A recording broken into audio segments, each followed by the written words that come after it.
Olá, meus queridos, a paz do nosso Senhor Jesus, que bom estar aqui com vocês, amém? É um dia abençoado, o dia que o Senhor Deus nos fez. Nós queremos desejar para vocês um bom dia, não é verdade, Margarete? Verdade. Bom dia, gente, a paz do Senhor, saudade de vocês, mais uma vez estamos aqui com a graça do Senhor Jesus, com a presença do Espírito Santo, para poder levar um pouquinho daquilo que o Senhor tem colocado no nosso coração para vocês. Ney? Bom dia, povo abençoado. Como eu não posso te abraçar, como eu não posso te beijar, receba nesse momento, um beijo no seu coração, na paz do nosso Senhor Jesus Cristo. Vamos fazer uma oração? Vamos. Quem vai orar de vocês hoje? Minha esposa linda. Sua esposa? Então, Paizinho querido, Paizinho amado, Sim. estamos aqui, Senhor, com a Tua presença, Pai, Sim, Pai. te louvando, bendizendo o Teu santo nome, Sim, Deus. porque não somos nada sem o Senhor, Pai. Muito obrigado, Paizinho, por mais esse dia. Muito obrigado, Senhor, pela noite, o descanso que o Senhor nos proporcionou, porque o Senhor guardou, enquanto dormimos, o Senhor guardou a nossa vida. O Senhor nos sustentou, o Senhor nos visitou, assim como todos os dias o Senhor tem feito. Muito obrigado, Pai. Muito obrigado por Tua presença, por Teu perdão, pelo Teu amor, pelo Teu carinho, pelo Teu cuidado de Pai nas nossas vidas. Quero, Senhor, entregar esta manhã ao Senhor, Pai, colocar as nossas vidas em Tuas mãos, pedir, Espírito Santo, que o Senhor tem liberdade de usar as nossas vidas para falar aos Teus filhos, para falar ao Teu povo, Pai. Cada um que está, Senhor, já online nesse momento, aqueles que vão entrar, aqueles que vão, Senhor, assistir durante a semana, Senhor, essa live. Senhor, que o Senhor possa derramar de um óleo precioso sobre a vida de cada um, de cada lar, de cada marido, de cada casamento, de cada filho, Pai. Que o Senhor possa sustentar cada um, Senhor, nas Tuas mãos poderosas.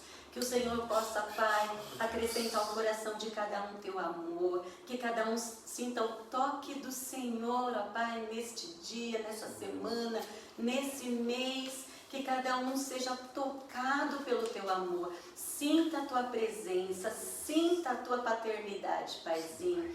Em nome de Jesus é o que eu te peço, Pai. Usa as nossas vidas como o Senhor tem usado. Usa a vida do nosso apóstolo como o Senhor tem usado de maneira poderosa, Pai. Tem nos abençoado, tem, Senhor, nos agraciado, Pai. Muito obrigado, Paizinho. Muito obrigado. Eu quero aproveitar, Senhor, para colocar esta nação, para colocar o Brasil, Senhor, em Tuas mãos. Governa, Pai. Governa essa nação através do nosso presidente. Guarda a vida desse homem, sustenta ele para que ele, Senhor amado, nunca ceda às pressões, Pai. Que ele sempre, Senhor, possa ser dependente do Senhor. Pai, levanta homens, mulheres, Senhor, com um coração nessa nação, com um coração, ó Pai, nesse povo, Senhor, brasileiro, meu Deus, para que esteja junto com o nosso presidente, governe essa nação, Senhor, da melhor forma, Pai, da melhor forma como precisamos que ele seja governado, meu Deus. Coloco também, Senhor, cada família e quero, Senhor, profetizar sobre cada família as bênçãos do Senhor, profetizar, Senhor, salvação na vida dos filhos, profetizar, Senhor, salvação nos casamentos, ó Pai, restauração em muitos lares, meu Deus. Ó Pai, em nome de Jesus, e declarar, Senhor, que a Tua presença, Espírito Santo, possa entrar e encher os lares nesse momento, em nome de Jesus, com Tua graça, com o Teu amor, com o Teu perdão, com a Tua restauração, Pai, em nome de Jesus. Louvamos ao Senhor, te bendizemos, te agradecemos, porque o Senhor é digno de receber toda a honra e toda a glória. Amém. Amém. Aleluia. Glória a Deus. Eclesiastes 4, verso de número 12, diz assim: o cordão de 3 dobras não se arrebenta facilmente, né?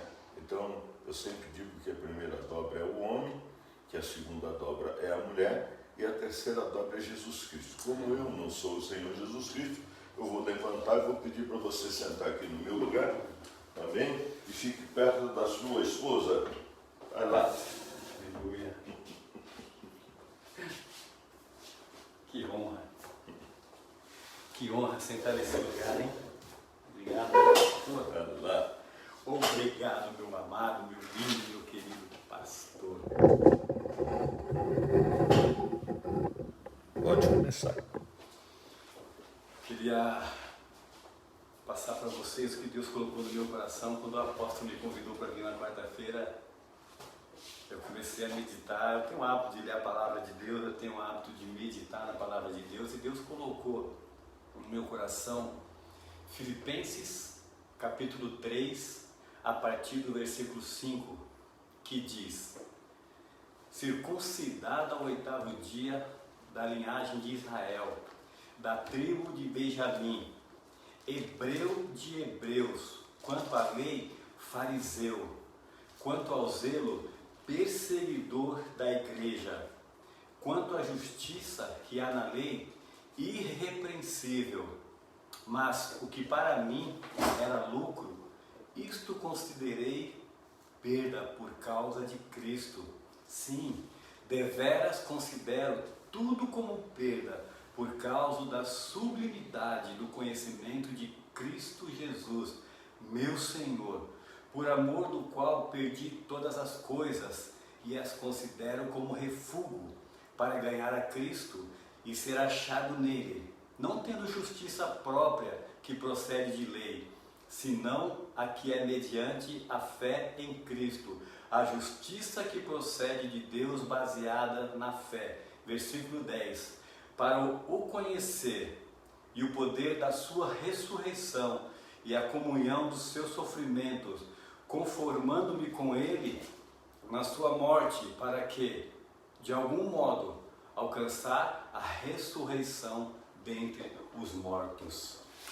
Deus colocou esses versículos no meu coração, e quando eu comecei a ler, aqui a gente consegue entender que Paulo, ele estava tão centrado no seu foco, que isso lhe deu a espontaneidade de deixar de lado coisas necessárias, mas que não eram importantes.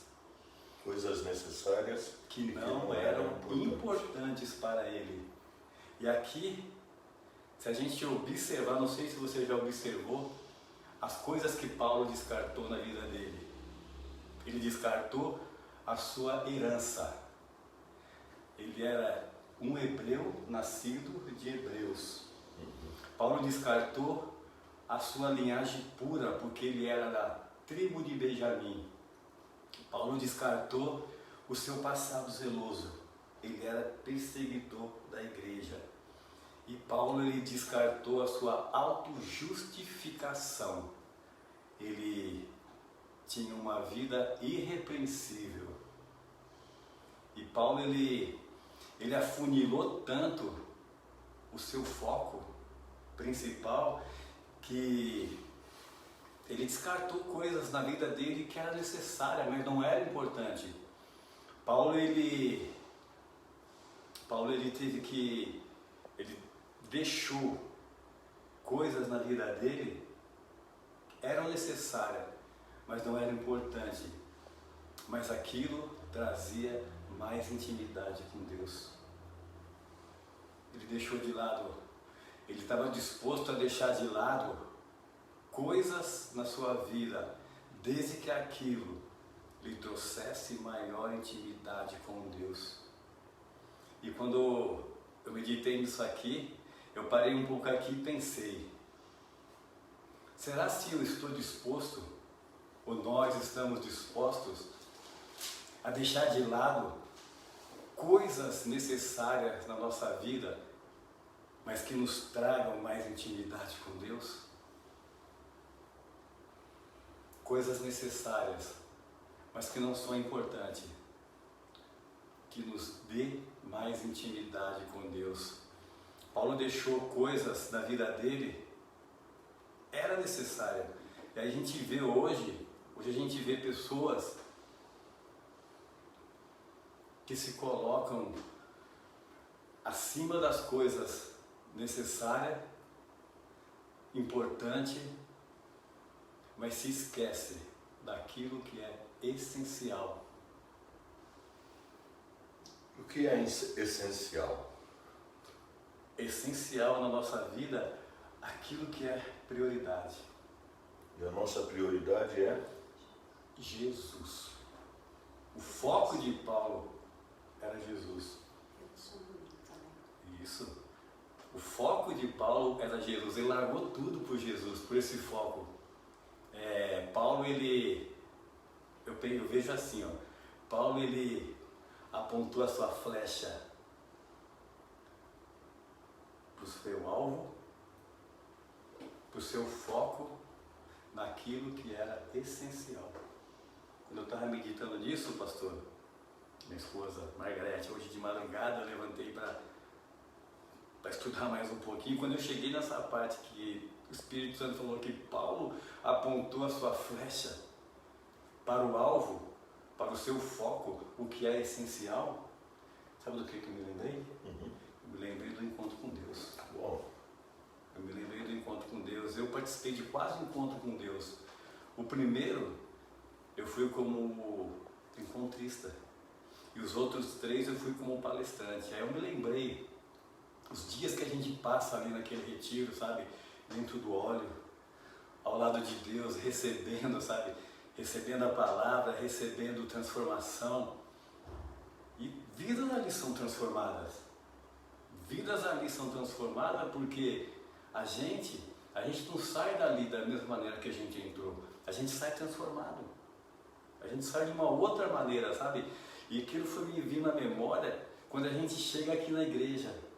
Quando os nossos familiares estão aqui nos recebendo, sabe? Nossas esposas, nossos filhos, nossos amigos, nossos líderes, nossos pastores, sabe?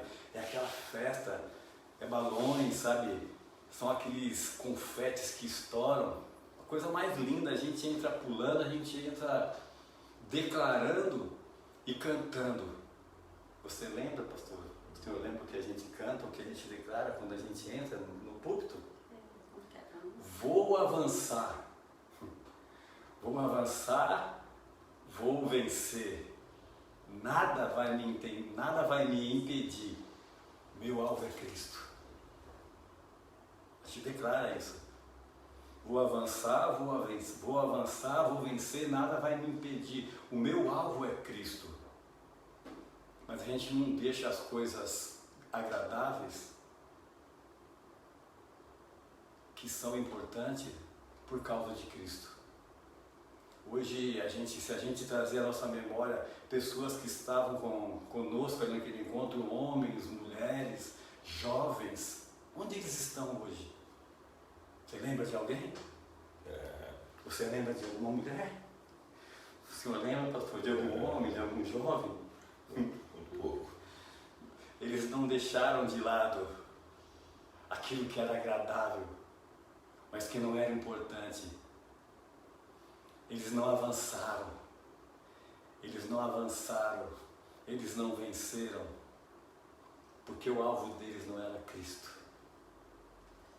E Paulo não, Paulo nos ensina que a gente tem que apontar a nossa flecha para o alvo, para o nosso foco, o que é essencial na nossa vida: Cristo, Jesus Cristo. Muito bem, quero pegar uma deixa, porque Paulo, logo em seguida, ele fala algo importante. Ele diz assim: não que eu tenha já recebido ou tenha obtido a perfeição. Amém. Você lembra disso? Lembro. E aqui mesmo, em Filipenses, deixa eu ver aqui qual que é o versículo que ele fala, versículo 8, assim, deveras considero tudo como perda, por causa da sublimidade do conhecimento de Jesus Cristo, meu Senhor, por amor de qual perdi todas as coisas. Essa palavra sublimidade, ela vem do latim, que significa sublimitate. Sublimitate é a qualidade de ser sublime, perfeição, primor, excelência e maior grandeza. Significa qualidade de quem se aproxima do divino, de algo celestial. A gente precisa ter a vida de Cristo. A gente precisa buscar a santidade, buscar viver como Cristo, buscar viver o que Cristo viveu, buscar a sublimidade do conhecimento, ou seja, é santificar a nossa vida. Não que ele seja perfeito, como ele falou, mas não somos perfeitos, mas a gente tem que buscar essa perfeição de Cristo. Buscarmos sermos igual a Cristo, santificar a nossa vida. E esse camarada chamado Paulo aí, ele passou um bom bocado para chegar nisso aí, passou por uma peneira, hein? Passou, e eu estava vendo isso daí, ó, se a gente olhar na Bíblia, os líderes, os homens que Deus chamou, lá em Hebreus 11, na galeria da fé, a gente vai ver. Abraão ele deixou a sua terra, deixou riqueza, deixou famílias para ir para uma outra terra, porque o foco dele estava num reino que não se pode ver. Sim. José ele enfrentou dificuldades, enfrentou prisão, porque o sonho dele estava focado na grandeza de Deus. Uau! E Moisés?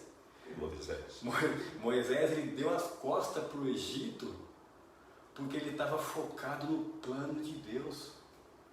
Que tremendo. E Estevão? Fala aí. Estevão ele pregou uma mensagem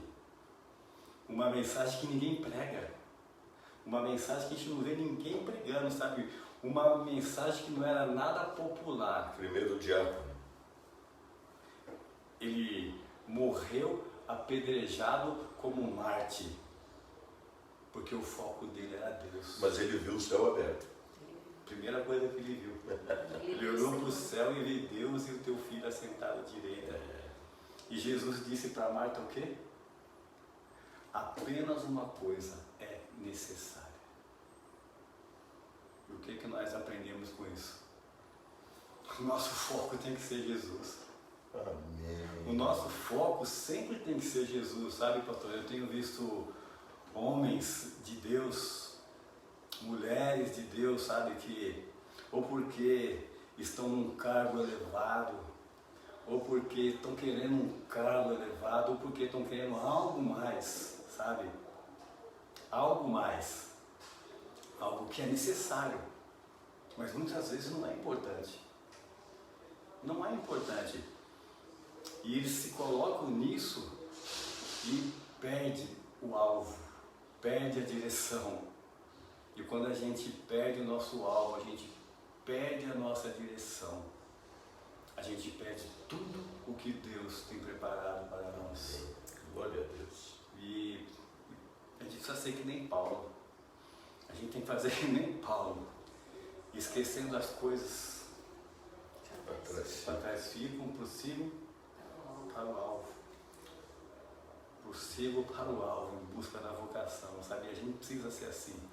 A gente precisa aprender a ser assim, sabe? A gente precisa ser assim, deixar de lado as coisas necessárias na nossa vida, mas que não são importantes. Eu só queria... Posso dar uma quebrada de gelo aqui? Pode. Margarete, ele sempre foi desse jeito? Não mesmo. Como é que... Conta um pouquinho do testemunho de vocês aí. Um pouquinho só desse pregador, desse homem de oração, desse estudioso da Bíblia.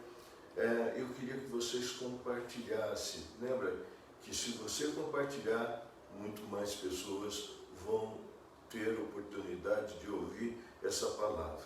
Segura aí que você já vai voltar na sua mensagem. Vai lá. Eu me converti primeiro e para ele a Bíblia era um livro que pessoas escreveram, não era algo divino, não era algo inspirado. Mas homens escreveram, então podia ter erros, podia ter falhas, e ele não acreditava na palavra de Deus. E quando a gente se converte, aquele primeiro amor, né, que a gente quer um dia até poste, o pastor sempre ministra isso, né? E infelizmente a gente parece que cresce demais e acaba não se tornando tão dependente do Pai, do Espírito. Mas nessa época eu estava naquele primeiro amor, né? E eu queria enfiar Jesus goela abaixo na vida do meu marido. Mas quem convence é o Espírito Santo, né? E como ele não acreditava na Bíblia, eu falava. E quando eu me converti, ele falou para mim assim: agora você não vai falar que eu tenho demônio, né? E eu falei para ele: não, eu vou falar que você tem Deus, porque é só isso que eu vejo em você. Eu vejo Deus na sua vida. E eu falava demais até que um dia Deus me falou: shh, fica quieta. Fica quieta, né? Para de falar e vive. E eu parei de falar, de querer que ele ouvisse Deus dessa forma. E até que um dia ele falou para mim, né? Eu vejo Deus na sua vida. Você é diferente das outras pessoas. Mas durante esse tempo todo eu orava, eu ia na igreja e eu declarava. Eu gosto muito de ato profético, eu acredito muito em ato profético. Eu também. Existe. Existe, né? E o próprio Deus fala, né? Ele traz à existência aquilo que não é como já se fosse, né? E eu sempre declarava isso e declarava esse lugarzinho do meu marido. Tem ninguém sentado aqui não, é meu marido. É meu marido. E Deus foi trabalhando na vida dele. E hoje ele é esse homem de Deus, pastor, que eu tenho muito orgulho. Toda manhã a primeira coisa que ele faz, depois que ele acaba de tomar café, já tem ali a Bíblia, já tem ali o caderninho de anotações, um homem de oração, né? Oração, antes eu falava, ora como eu. E hoje eu preciso orar como ele. Você bebia, né? Muito. Muito? Mas você não tem cara de beber. Mas eu bebia e bebia bastante. A Margarete, ela está aqui do meu lado, eu nunca dei trabalho por causa de bebida, nem para ela, nem para minhas filhas, eu aprontava, mas às vezes quando eu bebia e chegava ruim do serviço, a primeira coisa que eu fazia, ela falava, que mulher é assim. Quando a gente bebe, a mulher ela vai falar, ou ela tem que falar, porque ela tem que nos ensinar. Mas a primeira coisa que eu fazia, eu ia para o meu quarto, dormir. Não reclamava, não brigava com ela por causa de bebida, mas eu ia dormir. Eu vim aqui para Valinhos, o que ela falou é tudo verdade. Eu vim aqui para Valinhos, nós viemos em 2020 por causa de uma proposta de trabalho. A empresa, 2020 agora? Não, 2000, faz 20 anos. 2000, faz 20 anos que nós estamos aqui em Valinhos por causa de uma proposta de trabalho, mas eu vejo que aquilo já era um propósito de Deus na minha vida, que lá onde nós morávamos, em São Paulo, em 1999, Deus visitou a minha esposa e falou para ela que Ele estava tirando nós daquele lugar para a minha salvação. Para a minha salvação. Em 2000 aconteceu isso, a empresa que eu trabalhava foi comprada pela Rigesa, nós viemos para cá, para Valinhos, porque Deus já tinha um plano para mim, para minha esposa, para minhas filhas aqui nessa cidade, e os planos de Deus se cumprem na nossa vida. Eu queria deixar isso para você. Deus é fiel para cumprir o que Ele falou. E Ele falou para minha esposa, Ele cumpriu. Só que eu vim para essa cidade com outras intenções no meu coração. Esse é testemunho da minha vida, eu estou contando, já contei para várias pessoas, já dei esse testemunho na igreja lá de Bragança Paulista, pastor Marcos, se estiver nos assistindo, um beijo no teu coração. Mas nós viemos aqui para Valinhos, porque Deus tinha um propósito na minha vida. Mas eu não queria saber de Deus, não queria saber de igreja, não queria saber da palavra. Eu me lembro uma vez que eu vim trazer, a Natália era pequena, a Natália começou a participar do louvor aqui na igreja, eu não lembro quem era o pastor que estava aqui, era o Ivan. Tinha um pastor aqui, não sei quem que era. O Salomão era líder do jovem. Não, do louvor, ele levou a Natália para o louvor. Aí eu lembro que eu vim buscar ela aqui com a Margarete, eu me lembro até hoje, pastor. Margarete parou aquele golzinho azul que nós tínhamos, parou na porta da igreja. Assim que ela parou, eu vi o senhor chegando, aquele jeitão. Então, ele chegou e ele encostou bem assim, ó, no vidro do carro e falou: meu filho, vem tomar um café comigo. Eu falei: eu venho sim, pastor. A hora que o pastor virou as costas, eu fiz assim, ó, aqui que eu venho. Eu fiz. Malcriado. Aqui que eu venho, eu não queria saber de igreja, sabe? Mas quando Deus tem um plano na nossa vida, as coisas vão acontecendo. Aí eu vou já prolongar esse testemunho e dizer que um certo domingo, eu tomei banho primeiro que minha esposa, primeiro que as minhas filhas. Que aquele dia Deus colocou no meu coração e vim para a igreja, sabe? Quantos convites eu recebia para vir na igreja, eu não via, mas é o dia do chamado de Paulo. Naquele dia, eu senti que o propósito de Deus ia se cumprir na minha vida. É a estrada de Damasco. Aí eu tomei banho, eu lembro da Helena até hoje. A Helena era pequena, a Helena tinha acho que 4 anos, 5 anos. Ela me viu trocado, sabe? Eu não assisti nem o jogo do Palmeiras naquele domingo. Uau, então foi um grande milagre. Ela chegou e falou: pai, você já tomou banho, pai? Você já se trocou? Para onde que você vai? Eu falei: vou para a igreja com você, minha filha. Os olhos dela, sabe? 5 anos, lacrimejou. Ela foi contar: mãe, o pai vai para a igreja com nós. Aquele dia eu vim para a igreja, sabe? Aquele dia eu vim para a igreja, mas eu não vim da mesma forma que eu era. Eu vim de outro jeito, não sei explicar. Não sei falar como, porque eu não entendia nada até então eu não compreendia nada das coisas de Deus. Aí eu vim naquele dia, eu me lembro até hoje, a igreja estava super lotada. Quem estava ministrando a palavra, quem estava ministrando era o pastor Robson. Lembra do pastor Robson Dutra. Robson Dutra, sabe? E naquele dia, o pastor Robson, ele ministrou tudo estava acontecendo na minha vida, sabe? Ele, tudo, sabe? O que eu fazia, o que eu era, o que eu pensava, como eu agia, sabe? E naquele dia eu escutei uma voz falar no meu ouvido, no meu ouvido assim, ó: sua esposa contou para ele. Eu ouvi a voz do diabo falar: a tua esposa contou para ele. E ele ministrando, sabe? Depois ele ministrou, ele fez o apelo. Quem queria aceitar o Senhor Jesus como seu Senhor e Salvador? A igreja lotada, sabe? Ninguém, pastor, sabe? Eu estava na minha ali, sabe? Quietinho. Quantas vezes eu não ouvi isso daí e eu recusei esse convite? Quantas vezes, sabe, eu ouvi falar disso e eu sempre recusei esse convite? Mas naquele dia eu estava ali no meu canto, eu lembro até hoje no banco que eu estava sentado.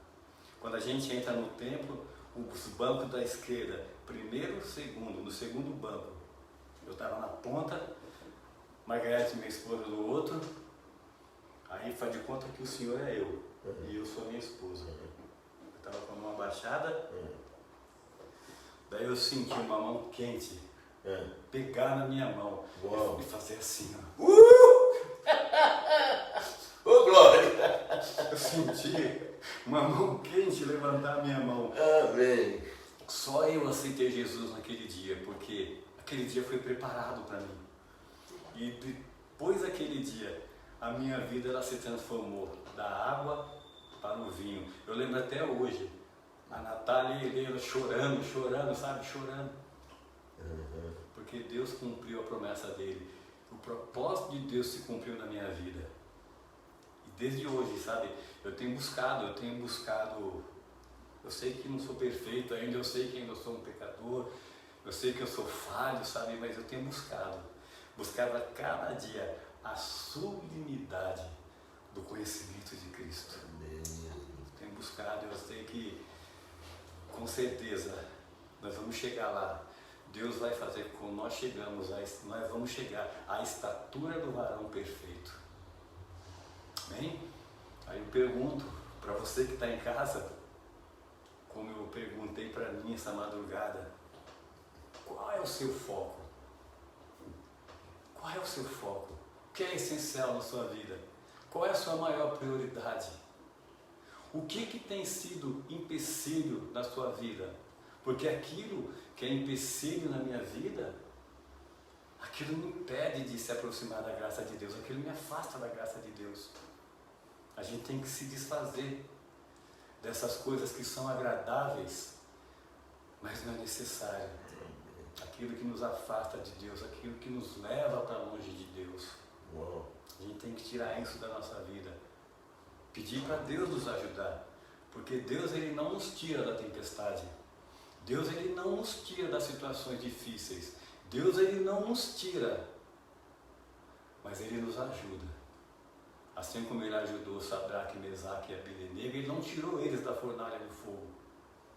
Assim como Ele ajudou Daniel. Ele entrou dentro da fornalha. Ele não tirou Daniel da cova. Ele entrou dentro da cova. Ele entrou na cova, Ele entrou no fogo. Ele faz isso comigo e com você. Ele vai nos ajudar a mandar embora tudo aquilo que não é dele, tudo aquilo que não pertence a ele, tudo aquilo que nos impede de crescer, de avançar e de chegar ao alvo, que é o teu Filho Jesus Cristo. Amém. Todos nós temos alguma coisa para abandonar na vida, Deus. não é verdade? Helena, me falaram que você já foi bicho grilo. Já. Verdade? Aquela coisa assim do paz e amor. Você era hippie. Eu já fui hippie. Semente, Maria. É verdade, É Maria. verdade, bebia muito, até de cair no chão. Já usei drogas. Não brinca, Maria. Você não tem cara disso, não. Gente, eu pareço hippie. Agora não. Mas já fui hippie de sentar, de dormir no metrô, no chão, de sentar nas praças. Ficar dia sem tomar banho? Não, isso não. Eu não conhecia nessa época, então. Eu tomava banho, gente, todos os dias. Mas não parecia, porque eu sentava muito no chão, nas praças, né? Fazia artesanato. Que legal. E daí você também abandonou. Abandonei. Do mesmo jeito. O Senhor tinha um propósito. Por na minha amor ao vida. Senhor Jesus. Por amor ao Senhor Jesus. Quando o Senhor Jesus nos pega na estrada de Damasco, Não tem como a gente ver a luz, né? A luz vem, as trevas somem, não faz mais parte. É verdade. Eu pergunto para você aí em casa, o que é que ainda está te segurando? O que é que está te prendendo? Quais são os valores que ainda conseguem roubar ou tirar você do foco? Existem muitas coisas que acabam tirando o homem do foco. Paulo, ele era hebreu de hebreus, ele era judeu mesmo. Ele era perseguidor da igreja, era um homem muito respeitado no grupo que ele estava. Todo mundo respeitava Paulo. Eu vou dizer uma coisa para vocês que poucos sabem. A igreja, quando Paulo veio, os discípulos não aceitavam Paulo, não. Muito pelo contrário, ficaram de olho nele, falaram assim, olha esse camarada aí. Você não vê os discípulos perto de Paulo. Quando ele vem uma vez, em Atos 15, nem sei se ele foi naquela reunião, acho que não foi não. Eu acho que não foi naquela reunião, não, foi só dos famosos. Tá? Foi só dos famosos aquela reunião. Paulo, ele foi pregar o evangelho aonde ninguém foi pregar. Então, presta bastante atenção. O que é que ainda tem te segurado? O que você acha, Ney, que está faltando para a igreja nos dias de hoje? Hoje eu vejo que o que está faltando para a igreja nos dias de hoje, eu não digo em geral. Eu não digo em geral, porque existem igrejas diferentes. Tem.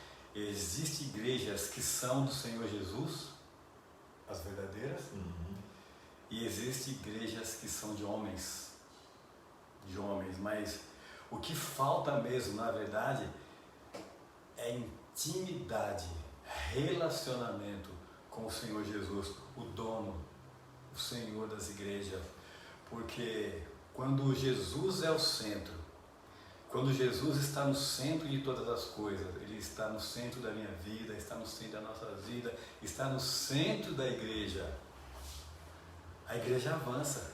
Você não acha que essa que essa epidemia, essa quarentena veio, Margarete, Ney, pode, se qualquer um quiser responder, veio para fazer com que nós, a verdadeira igreja, nós não templo, Sim. nós, a igreja, buscássemos exatamente isso, intimidade com Deus, viver uma vida mais próxima do Pai, viver uma dependência do Rei. Vocês não pensam assim? Pensamos. Sim, eu vejo dessa forma. Me dá um tempinho para falar. Essa semana eu vi que o Senhor fez da segunda, né, live, falando de voltar ao primeiro amor. E essa semana Deus estava falando comigo, essa semana passada, e voltar ao primeiro amor também, pastor, é voltar à simplicidade. Sem sombra de dúvida. E essa quarentena, essa pandemia, veio para nos mostrar isso, para a gente voltar à simplicidade. A semana passada o Senhor falou no livro de Jó, e o livro de Jó é um livro que eu amo muito. Tem muito ali para nos ensinar, né? E ele começa com Deus falando algo sobre Jó. E quando Deus fala, e é verdade o que Deus fala, né? E só para explicar um pouquinho sobre essa simplicidade, né? De voltar à simplicidade, à humildade. Porque a gente está falando o tempo todo do alvo, que é Jesus, é buscar um relacionamento, é buscar conhecer o Senhor. E eu falo que, hoje cheguei aqui, falei com a gente conversando um pouquinho antes, eu falei, se eu tiver oportunidade eu vou falar, né? Porque a Bíblia é um livro de fé. Não é um livro para teólogos, para grandes homens estudiosos. Tem história, conta a história de Israel, duas nações que eu amo, é a minha, o Brasil, e outra nação que eu amo, Israel. Né? Então tem histórias, tem fatos, tudo que tem aqui é verídico, mas muito mais, né? Esse livro foi inspirado para quem tem fé. E quando o Senhor falou sobre Jó, semana passada, Deus falou que Jó era justo, era íntegro, temente a Deus e se desviava do mal. Foi Deus que falou. E muitas vezes falta simplicidade de algumas pessoas, porque tem gente que vai estudar o livro de Jó procurando brecha na vida de Jó. E Jó não tinha brecha. Ali tinha um propósito de Deus. Deus falou isso antes de Satanás tocar nos bens de Jó, e depois Deus falou a mesma coisa. Ele não mudou uma só vírgula daquilo que ele falou sobre Jó, que Jó era reto, era justo, era íntegro, desviava do mal e era temente a Deus. E aí Satanás pediu para tocar em Jó, e Deus permitiu, mas não porque ele tinha brecha.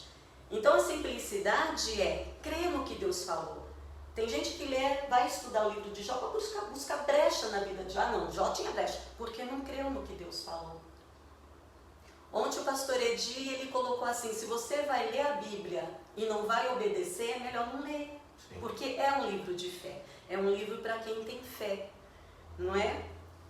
E essa é a simplicidade. Às vezes a gente estuda muito, pastor, a gente estuda muito e a gente acaba deixando essa simplicidade. Começamos a questionar o que o outro fala, né? Parece que nós sabemos mais do que os outros. E hoje o pastor estava falando aqui, ó, ele mostrou essa pastinha aqui, e ele falou assim que aqui eram as anotações da revelação, das revelações que Deus tem trazido, não só essa pasta, mas ele tem muitas pastas, né, como esta, de revelações que Deus foi trazendo para ele ao longo da sua vida, ao longo dele buscar isso aqui. Esse aí é dos anos 90. Esse é dos anos 90, revelação. A Bíblia foi inspirada, amados, e eu quero aqui deixar um conselho. Tem gente que para de ler a Bíblia, não lê a Bíblia porque não entende. E aí não se esforça para ler a Bíblia. E eu quero dizer que a gente não entende tudo, a gente não vai entender tudo, porque a nossa mentalidade humana, muitas coisas não vai alcançar. Mas nem é possível. Né? Não é possível.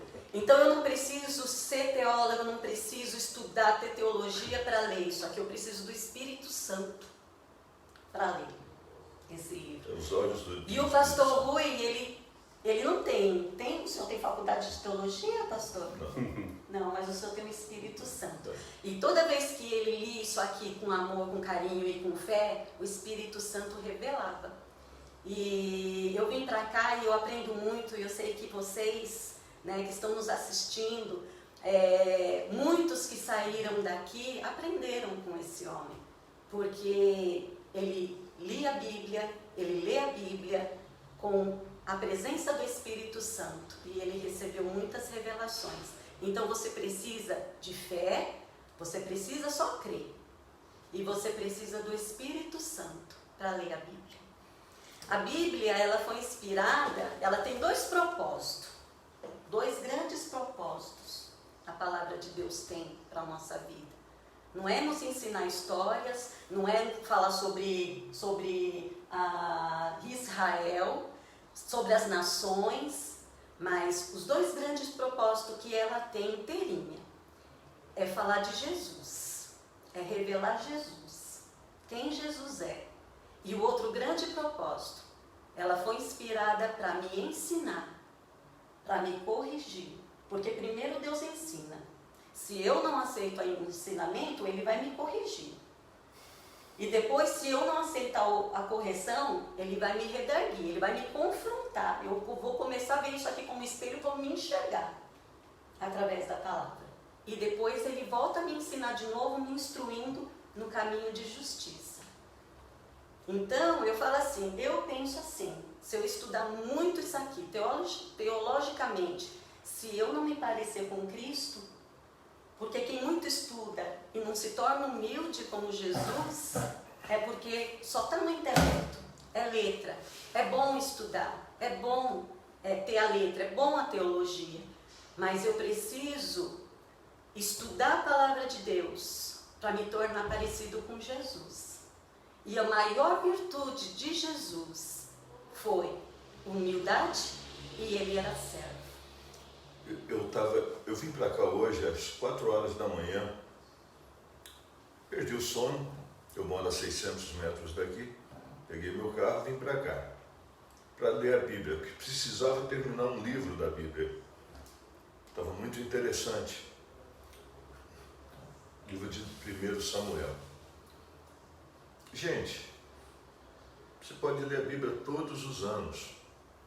A Bíblia vai trazer uma revelação nova para você todos os anos. Se isso não acontecer com a sua vida, tem algo muito errado, porque você está lendo a Bíblia com os olhos humanos.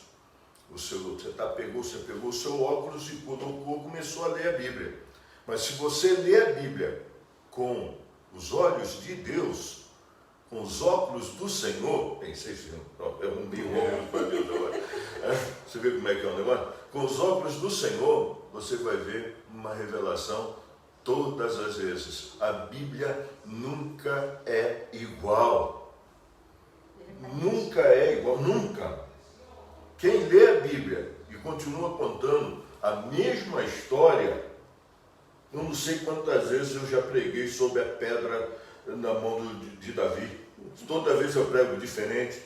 Eu não sei quantas vezes eu preguei sobre aquela mulher que o homem de Deus orou para que ela multiplicasse o azeite. Sempre prego diferente. É uma coisa assim de louco. Porque a Bíblia Sagrada, ela se renova. Ela se renova. Mas tem umas coisas dentro da Bíblia Sagrada que é fantástica também. Ela é tão viva que ela conta as histórias que nós precisamos entender, que aquilo nós temos que guardar. Hoje mesmo eu estava lendo quando Saul entra na caverna para aliviar o ventre.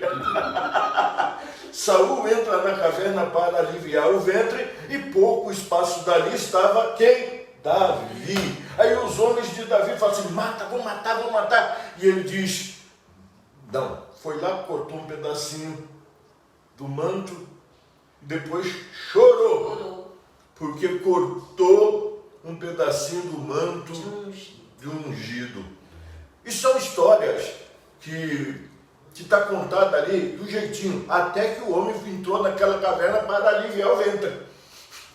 Então é tantas coisas desse jeito que a Bíblia tem, mas só se você pegar e realmente decidir ler com os óculos de Deus você vai conseguir. Eu lembro de um teólogo, vou terminar com isso, era um teólogo de uma faculdade de Campinas, e eu já tinha essa igreja. Hoje a nossa igreja está cheia, mas de outro jeito. Nós abrimos a igreja de Parque Portugal, abrimos a igreja, 2 igrejas em Vinhedo, e temos a nossa aqui em 2 cultos. Naquela ocasião nós só tínhamos um culto só, né? Então hoje a nossa igreja está cheia de uma outra forma. E eu lembro que naquela ocasião eu tinha um membro muito querido que morava no centro de Campinas, falou: tem uma senhora que precisa muito da sua ajuda. Eu falei: quem é? É a esposa de um reitor da Faculdade Teológica X. Eu falei: mas o que eu vou fazer na casa da mulher do reitor da Faculdade Teológica? Aí eu descobri, né, que ele estava com um problema muito sério no casamento, e que passou, depois de uns dias que eu fui à casa dele, ele parou com toda, ela falou para mim assim: ele sai daqui da minha casa com livros e mais livros nos braços, mas aquele é um bruto, aquele é um cão, aquele não presta, aquele fala palavrão, aquele vive isso. Aí, quando passou dias depois, ele não aguentou o sufoco, parou em frente ao Notre Dame, que é um hospital de Campinas, enfiou o revólver na boca e estourou com os miolos. Sabe uma coisa que nós precisamos? Nós precisamos exatamente disso aqui. Nós vamos terminar com o que você começou. Como é que você começou? Que Paulo. Ele abandonou um montão de coisas que... Paulo, ele deixou de lado as coisas agradáveis, mas que não eram importantes na vida dele. Esse é o tempo. Esse tempo de quarentena, esse tempo de pandemia. Deixe de lado as coisas que são agradáveis, mas que não são importantes na sua vida. Como o apóstolo falou aqui, que a nossa visão esteja sempre aguçada no alvo. E a gente vai, se a gente estiver com a nossa visão no alvo, a gente vai descartar as oportunidades que o diabo está nos trazendo para nos tirar da graça de Deus. Aquilo que é empecilho, aquilo que nos impede de termos intimidade com Deus. Deixe de lado essas coisas agradáveis, mas que não são importantes na sua vida. Amém? Você sabe o que é. Vê aí por você mesmo. Olhe para dentro do seu coração. E tenho certeza que Deus falou tanto com o testemunho desse casal, como com a palavra que foi ministrada aos nossos corações hoje. Para mim falou muito. E eu quero examinar meu coração para ver o que é que eu ainda tenho que deixar de lado. Tem sempre muitas coisas. A gente nunca é tão perfeito assim. Tem sempre alguma coisa para a gente deixar de lado. Amém? Amém. Vamos orar? Vamos. Agora você ora. Amém. Eu posso orar de uma forma diferente? Do jeito que você quiser. Eu não sei se eu vou conseguir, mas o Senhor conhece. É mais ou menos assim. Jesus, entra na minha casa, entra na minha vida, mexe com minha estrutura, sara todas as feridas, me ensina a ter santidade, quero amar somente a Ti, porque o Senhor é o meu bem maior, faz um milagre em mim. Entra, papai. Entra na minha casa. Entra na nossa casa, Pai. Entra na nossa vida, Senhor. Mexe com minha estrutura. Mexe com as nossas estruturas, Senhor. Sara todas as feridas, papai. Sara, Deus. Me ensina a ter santidade. Nos ensina, papai, a ter santidade todos os dias. Quero amar somente a Ti. Queremos amar somente a Ti, pois papai. O Senhor é meu bem maior. O Senhor é o nosso bem maior. O Senhor é o essencial. Faz um milagre. E faz, Deus. Faz um milagre na nossa vida. Todos os dias, papai. Entra na minha vida. Mexe com minha estrutura, sara todas as feridas, me ensina a ter santidade. Quero amar somente a Ti, porque o Senhor é o meu bem maior. Faz um milagre em mim. Amei ter vocês aqui. Foi tremendo, foi bom demais. Aprendi bastante. Tem muita coisa para mudar. Amém. Gente, prazer estar com vocês também. Que a graça do nosso Senhor Jesus, o amor de Deus Pai e a comunhão do Espírito Santo seja com a sua vida. Amanhã eu vou estar aqui. Amanhã eu vou estar com o pastor Silvanil aqui. Vai ser uma benção. Beijo, um abraço no coração, lindos e lindas. Nós vamos falar daquele projeto dos 40 dias que os homens de ruas ficaram aqui e as experiências que ele nos trouxe. Fica com Deus. Beijo.